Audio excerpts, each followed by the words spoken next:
राज्यातल्या 23 नगरपालिका आणि नगरपंचायती तसंच 154 सदस्य पदांसाठी आज मतदान पार पडते। मतदानासाठी निवडणूक यंत्रणा सज्ज आहे। थोड्याच वेळात या मतदानाला सुरुवात होणार आहे आणि या नगर परिषदा आणि नगरपंचायतींसाठी 24 ठिकाणी 2 डिसेंबरला मतदान होणार होतं। मात्र न्यायालयीन प्रकरणांमुळे आता इथल्या निवडणुका स्थगित करण्यात आल्या होत्या। तिथेच आता मतदान आज होणार आहे। या स्थगित झालेल्या निवडणुकीसाठी मतदान होणार असल्यामुळे तिथे जय्यत तयारी सुद्धा करण्यात आलेली आहे। मतदान झाल्यानंतर राज्यभरातील एकंदर 246 नगर परिषदा आणि 42 नगरपंचायतींसाठी उद्या मतमोजणी होणार आहे। तर आताची महत्त्वाची बातमी, 23 नगरपालिका आणि नगरपंचायतींसाठी आज मतदान पार पडतंय। थोड्याच वेळात या मतदानाला सुरुवात होणार आहे आणि त्यासाठी जय्यत तयारी करण्यात आलेली आहे। न्यायालयीन प्रक्रियेमुळे या निवडणुका स्थगित करण्यात आलेल्या होत्या आणि आज त्या ठिकाणी या निवडणुका होत आहेत।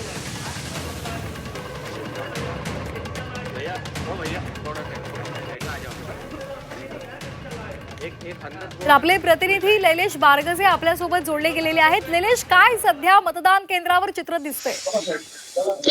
निश्चितच ज्या नगर परिषद आणि नगरपालिकांच्या मतदानामध्ये जी काही न्यायालयीन प्रक्रियामुळे उशीर झाला होता, त्यामुळं हे दुसऱ्या टप्प्यातलं मतदान प्रक्रिया आज पार पडत आहे आणि अहिल्यानगर जिल्ह्यातल्या 3 नगर परिषद 1 नगरपालिकेचं आज मतदान होणार आहे। यामध्ये मी आता सध्या आहे पाथर्डी येथील नगर परिषदच्या मतदान प्रक्रियेच्या केंद्रावर। या ठिकाणी आता अवघ्या काही वेळातच मतदान प्रक्रियेला सुरुवात होणार आहे। 7:30 वाजता बरोबर ही मतदान प्रक्रियेला सुरुवात होणार आहे आणि त्यासाठीची प्रशासनाकडून संपूर्ण तयारी करण्यात आलेली आहे। पाथर्डी या ठिकाणी जे 20 नगरसेवक आहेत आणि 2 नगराध्यक्ष पदाचे उमेदवार आहेत, यांच्यासाठी जवळ 27 मतदान केंद्र आहेत। या प्रत्येक मतदान केंद्रावर 4 कर्मचारी आणि 1 शिपाई असे 5 कर्मचारी असणार आहेत। त्यासोबतच पोलीस बंदोबस्त देखील तगडा या प्रत्येक मतदान केंद्रावर ठेवण्यात आलेला आहे। अहिल्यानगर जिल्ह्यामध्ये 4 ज्या नगरपालिका आणि नगर परिषदा आहेत त्यांच्या संदर्भामध्ये न्यायालयीन याचिका दाखल झालेल्या होत्या आणि त्यामुळे 2 तारखेला या 4ही ठिकाणचं मतदान प्रक्रिया ही पुढे ढकलली गेली होती। ती मतदान प्रक्रिया आज होत आहे। त्यासोबतच ज्या 12 नगर परिषदा आणि नगरपालिकांच्या संदर्भामध्ये मतदान प्रक्रिया पार पडलेली आहे 2 तारखेला, त्यातील त्या नगर परिषदांमध्ये असलेल्या नगरसेवकांच्या बाबतीत ज्या नगरसेवकांच्या बाबतीमध्ये न्यायालयीन प्रक्रिया होती त्यांचं देखील आज मतदान प्रक्रिया होणार आहे आणि या सर्व मतदानानंतर उद्या निकाल जाहीर करण्यात येणार आहेत। अगदी, त्यामुळे उद्याच्या निकालाकडे सुद्धा सर्वांचंच लक्ष लागलेलं आहे। आज मतदानाला सुरुवात झालेली आहे आणि हे मतदान अनेक ठिकाणी होते, त्यामुळे ते शांततेत पार पडतं का, मतदारांचा कसा उत्साह मिळतो हे पाहणं सुद्धा महत्त्वाचं ठरणार आहे। सध्या तुम्ही कोणत्या मतदान केंद्रावर आहात आणि तिथे कशा पद्धतीची तयारी करण्यात आली आहे? पाथर्डीतलं जे 9 क्रमांकाचा प्रभाग आहे त्या प्रभागातल्या मतदान केंद्रावर आहे मी। जिल्हा परिषदची शाळा आहे, या जिल्हा परिषदच्या शाळेवर हे मतदान केंद्र आहे। मुख्य बाजारपेठेतलं हा प्रभाग आहे आणि या प्रभागामध्ये असलेलं हे मतदान केंद्र आहे। या ठिकाणी अगदी 6:30 वाजता मी या ठिकाणी पोहोचलो, तेव्हापासूनच नागरिक आलेले होते। त्यासोबतच जे उमेदवार आहेत ते देखील या ठिकाणी आलेले आहेत। पोलीस प्रशासन आणि मतदान प्रक्रियेसाठी लागणारे महसूलचे जे कर्मचारी आहेत, निवडणूक आयोगाचे जे कर्मचारी आहेत, हे सर्व या ठिकाणी दाखल झालेले आहेत 6:30 वाजेपासूनच आणि या ठिकाणी मतदान प्रक्रिया सुरू होण्याआधी चांगली गर्दी देखील पाहायला मिळते। आता सध्या थंडीचे दिवस आहेत, प्रचंड थंडी अहिल्यानगर जिल्ह्यामध्ये आहे। असं असलं तरी या मतदान केंद्रावर सकाळी 6:30 वाजता 50 ते 100च्या संख्येने नागरिक या ठिकाणी आलेले होते। यामध्ये उमेदवार असतील किंवा नागरिक असतील हे पाहायला मिळालेले आहेत। एकूणच जर पाथर्डी शहराचा विचार केला तर या ठिकाणी मतदानाला उत्स्फूर्त प्रतिसाद मिळेल असं एक चित्र सकाळी आपल्याला पाहायला मिळालेलं आहे। अगदी, त्यामुळे थंडीमध्ये सुद्धा मतदार तिथे पोहोचलेले आहेत। धन्यवाद आपण दिलेल्या या सविस्तर माहितीसाठी। आज 23 नगरपालिका आणि नगर परिषदेसाठी मतदान होत आहे। न्यायालयीन प्रक्रियेमुळे इथलं मतदान रखडलेलं होतं, मात्र आता आज मतदान होतंय, त्यामुळे आज कशा पद्धतीचा प्रतिसाद मतदारांकडून मिळतो हे पाहणं महत्त्वाचं ठरणार आहे। उमेदवारांचं भवितव्य हे मतपेटीमध्ये आज बंद होतंय, तर आपण ही दृश्य पाहतोय। मतदानाला सुरुवात झालेली आहे। उद्या 2 टप्प्यांची एकत्रित मतमोजणी केली जाणार आहे।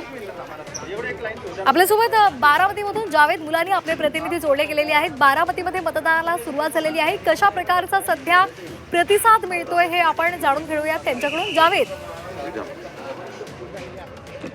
बारामतीमध्ये 1,01,992 मतदार असून ते आज आपल्या मतदानाचा हक्क बजावणार आहेत.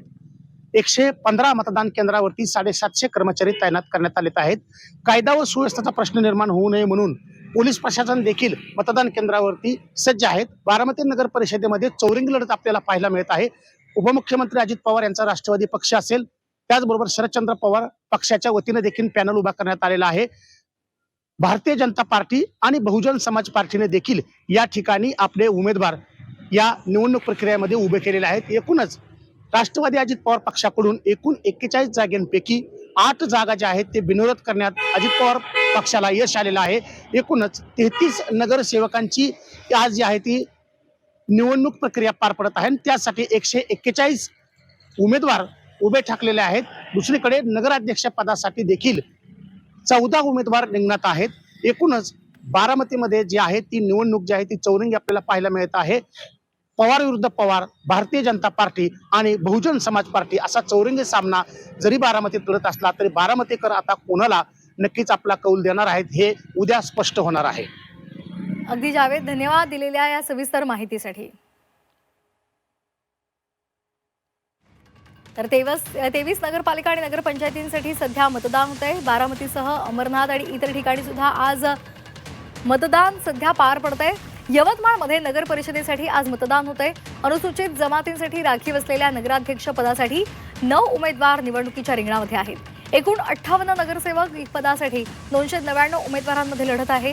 नगराध्यक्ष पद अनुसूचित जमातींच्या महिलांसाठी राखीव असून आदिवासी विकास मंत्री अशोक उईके यांची कन्या प्रियदर्शनी या भाजपच्या, तर माजी मंत्री शिवाजीराव मोघे यांची सून प्रियंका आणि काँग्रेसच्या उमेदवार त्या आहेत.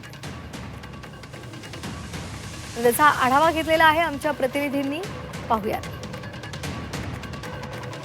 यवतमाळ नगर परिषदेसाठी पूर्वनियोजित निवडणूक हे 2 डिसेंबरला होणार होती. मात्र तांत्रिक कारणामुळे ही निवडणूक लांबणीवर पडल्यानंतर आज 20 डिसेंबरला मतदान होत आहे. यासाठी मोठ्या प्रमाणात प्रशासनाने चोख बंदोबस्त ठेवलेला आहे. यवतमाळचं नगराध्यक्षपद हे अनुसूचित जमातीच्या महिलेसाठी राखीव आहे आणि त्यासाठी राज्याचे आदिवासी विकास मंत्री अशोक उईके यांची कन्या प्रियदर्शनी या भाजपाच्या उमेदवार आहेत. तर काँग्रेसने माजी मंत्री शिवाजीराव मोघे यांची सून प्रियंका यांना निवडणुकीच्या रिंगणात उतरवले आहे. शिवसेनेने देखील तेजस्विनी सांदेकर यांना उमेदवारी दिलेली आहे. निवडणुकीमध्ये शिवसेना आणि अजित पवारांची राष्ट्रवादी काँग्रेस यांच्यात युती झालेली आहे. तर महाविकास आघाडी फुटली असून ठाकरेंच्या शिवसेनेने वैष्णवी कोवे यांना निवडणुकीच्या मैदानात उतरवलेलं आहे. त्यामुळं पालकमंत्री संजय राठोड, राज्यमंत्री इंद्रनील नाईक यांच्यासोबतच खासदार संजय देशमुख या सगळ्यांची प्रतिष्ठा ही निवडणुकीच्या दृष्टीने पणाला लागली आहे. आजी माजी मंत्र्यांच्या या निवडणुकीत कोण बाजी मारेल हे मतदानानंतर स्पष्ट होईल. परंतु यवतमाळमध्ये नगराध्यक्षपदासाठी एकूण 9 उमेदवार हे निवडणुकीच्या रिंगणात आहे. 29 प्रभागांमध्ये 58 नगरसेवक पदासाठी 299 उमेदवार हे आपलं भाग्य आजमावत आहे. तर 2,32,000 मतदार हे निवडणुकीत मतदानाचा हक्क बजावणार आहे. यवतमाळसोबतच वणी, पांढरकवडा, दिग्रस या ठिकाणांमध्ये काही प्रभागांमध्ये निवडणूक होत आहे आणि तिथे देखील मोठी चुरस बघायला मिळत आहे. आज सकाळपासूनच मतदानाला उत्साहात सुरुवात झाली असून उत्तरोत्तर मतदान हे अधिकाधिक व्हावे यासाठी प्रशासनाचे प्रयत्न आहे. प्रशासनाने मतदारांना आकर्षित करण्यासाठी 7 आदर्श मतदान केंद्र या ठिकाणी तयार केलेलं आहे. महिलांचा विश्वकप जिंकल्यानंतर ते एक मतदान केंद्र आहे. सखी महिला मतदान केंद्र आहे. दिव्यांगांचं आणि महिलांनी चालवणारं देखील मतदान केंद्र आहे. पर्यावरण, आरोग्य यासाठी यासोबतच कृषी या क्षेत्रामधील माहिती पोहोचवणारे देखील मतदान केंद्र